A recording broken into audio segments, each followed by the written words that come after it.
Asiyejizuia nafsi yake amekufa ingawa yu hai. Asiyejizuia nafsi yake amekufa ingawa yu hai. Haya ni maneno ambayo sio maneno ya kutungwa, sio maneno ambayo ni msemo. Ni msemo kana kwamba labda umetungwa au unatumiwa na watu. Naona kama vile misemo mingine inapotumika. Lakini haya ni maneno ambayo tunasoma katika Biblia. Kwamba Biblia inasema kwamba asiyejizuia nafsi yake amekufa ingawa yu hai. Kitabu cha waraka wa kwanza Timotheo 5 na ule mstari wa 6 Biblia inasema bali yeye asiyejizuia nafsi yake amekufa ingawa yu hai.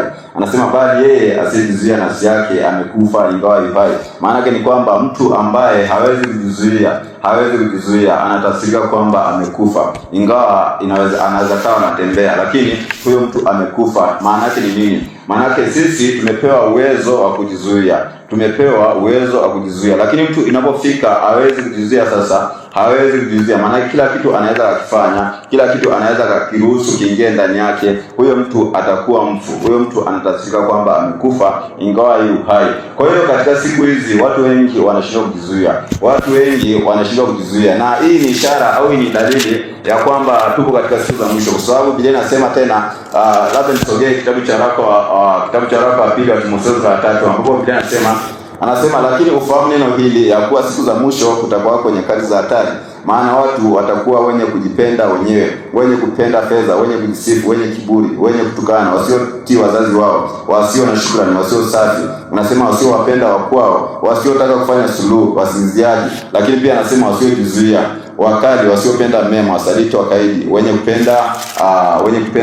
wenye kujivuna, wapendao anasa kuliko kumpenda Mungu. Lakini hapa anasema wasiojizuia. Kwa hiyo watu wasiojizuia ni watu ambao watatokea pia katika siku za mwisho, na itatuonyesha kwamba pia tupo katika siku za mwisho. Kwa hiyo wakati ambao tupo ni wakati sasa ambao watu hawawezi kujizuia tena. Utaona kwamba sasa watu hawawezi kujizuia. Maana yake ni kwamba watu wanaweza kufanya mambo pasipo hata kufikiria kwamba hiki wanachokifanya, je, anampendeza Mungu? Watu wanajua kabisa haya anafanya mpendezi Mungu, lakini sasa wanafanya kwa sababu wanashindwa kujizuia. Utaona sasa watu hata wamefika mbali, sio wanafanya tu uasherati ule ambao ulikuwa unajulikana, lakini sasa uasherati ambao unafanyika sasa ni uasherati ambao umefika mbali kiasi kwamba watu kulala na wanyama ni kawaida. Watu sasa hivi kuingiliana maumbile wao kwa wao ni kawaida. Unaona? Maana inapofikia mahali hapo inakuwa sasa watu wamefika mbali, wameshindwa kujizuia nafsi zao. Wanashindwa kujizuia. Unaona? Kwa hiyo wanatenda matendo ambayo ni matendo ambayo hata Mungu mwenyewe anapofika kwa Mungu, haya mambo yanapofika kwa Mungu inaleta sasa ile ghadhabu ya Mungu. Inafanya sasa ile ghadhabu ya Mungu iweze kuwasili hapa mapema, kwa sababu watu wanashindwa kujizuia. Ndicho kilichotokea kipindi cha watu wa kina Nuhu. Kipindi cha Nuhu watu walikuwa wanatenda maovu, lakini sasa ikafika sasa watu wakashindwa kujizuia. Hata wale watu ambao walikuwa wanatembea katika njia za Mungu wakajikuta sasa wanaingia nao katika njia za watu wengine waovu.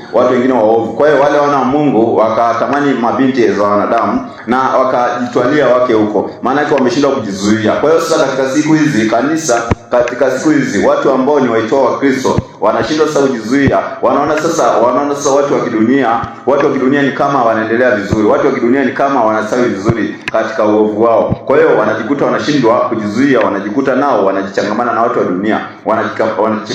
dunia. Utakuta leo ni binti wa Kristo, ni mwanamke wa Kristo ambaye ameokoka, lakini sasa anashindwa siku hizi kujizuia, anaanza kugeuka kuwa watu wa kidunia, anaanza kugeuka kama wale mabinti tu wa kidunia. Kwa hiyo anaanza kuvaa kama watu wa kidunia, kwa sababu sasa ameshindwa kujizuia. Lakini anasema hapa asijizuia nafsi yake amekufa ingawa yu hai. Amekufa ingawa yu hai. Kwa hiyo tunapaswa kuweza. Kwa hiyo mtu ambaye kweli ameokoka anapaswa kuweza kujizuia. Na ukiona kwamba unashindwa kujizuia, kila kitu unakiruhusu kiingie ndani ya nafsi yako. Kila kitu unakitamani, kila kitu unakisikiliza kwa masikio yako. Kila kitu unakiangalia kwa macho yako. Leo watu wengi wanaangalia picha za uchi mtandaoni, wanaangalia pornography. Naona wanakesha huko wanaangalia. Leo wanasikiliza muziki za kisinzi, muziki za kidunia. Wanasikiliza hayo, wanaruhusu ipite katika masikio yao. Wanaangalia kwa macho yao. Hawezi kuzuia. Mtu hawezi kukaa hata dakika hajaangalia, hajapita huko mtandaoni na kuperuzi. Hawezi kuangalia. Sasa huyo mtu amekosa kitu ambacho inaitwa kujizuia. Amekosa kitu ambacho kinaitwa kujizuia ndani yake. Kwa hiyo ukiona kwamba huwezi kujizuia katika mambo hayo, mambo ya kidunia, mambo maovu, unaingia kila ukitaka kuzini unaenda tu kuzini tena, ukitaka kufanya hiki unafanya, uweze kujizuia, uweze kujizuia. Kwa hiyo sasa hiyo ni ishara kwamba unahitaji msaada wa Mungu, unahitaji neema ya Mungu, unahitaji Roho Mtakatifu. Roho Mtakatifu ndiye ambaye anaweza kukupa nguvu ya kuweza kujizuia na dhambi, kuweza kujizuia na mambo mabaya, Unaona? Na kitabu kile cha Mithali, labda nisome tena kitabu cha Mithali. Huu ni ujumbe mfupi ambao unatukumbusha kwamba tupo katika siku za mwisho, kwa sababu watu wengi katika siku hizi za mwisho hawatashindwa kujizuia. Sasa watu ambao, na hapa nazungumzia wale watu sasa ambao kwanza walikuwa ni Wakristo lakini wakageuka kuingia katika ulimwengu, wakashindwa kujizuia, Kitabu cha Mithali sura 25 na ule mstari 28. Biblia inasema kwamba mtu ambaye sasa hawezi kujizuia anafananaje? Kitabu cha Mithali sura 25 na ule mstari 28. Biblia anasema asiyetawala roho yake ni mfano wa mji uliobomolewa usio na kuta. Asiyetawala roho yake ni mfano wa mji uliobomolewa usio na kuta. Maana yake ni kwamba mtu ambaye hawezi kutawala roho yake, hawezi kujizuia. Maana yake mtu ni mfano wake ni kwamba ni mji uliobomolewa sio nakuta, ambao sasa huo mji kila kitu kinaweza ikapita tu, ikafanya uharibifu huko. Unaona, huyo ndo mtu ambaye anafanana, mtu ambaye hawezi kujizuia. Kwa hiyo jiangalie ndugu yangu, je, upo katika kundi gani? Upo katika kundi la wasiojizuia?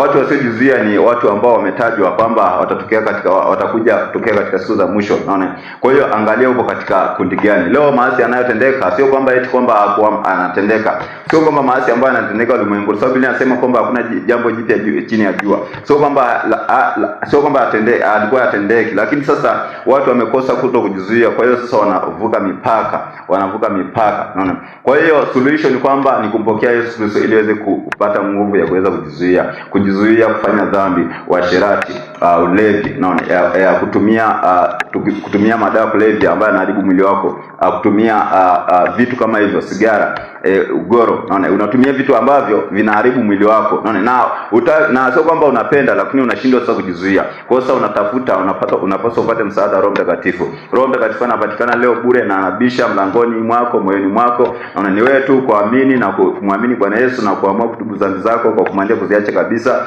na kuomba Roho Mtakatifu nafasi aweze kutengeneza, na kuomba Yesu Kristo nafasi aweze kutengeneza, kufanye kwa chombo kipya, akupe nguvu ya kuweza kujizuia, uweze kuishi katika maisha ya utakatifu na uweze kwenda kumuona Mungu. Kwa sababu Biblia inasema kwa siku takatifu hakuna awezaye kwenda kumuona Mungu. Na kama umeweza umeokoka kweli, umepokea Roho Mtakatifu, basi unapaswa kuishi kwa kujizuia.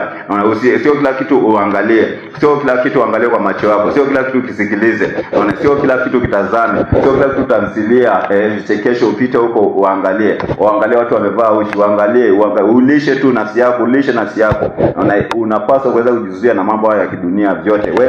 Weka mipaka, vitu ambavyo unasikiliza, vitu ambavyo unavitazama, ili uendelee kuwa katika hali ya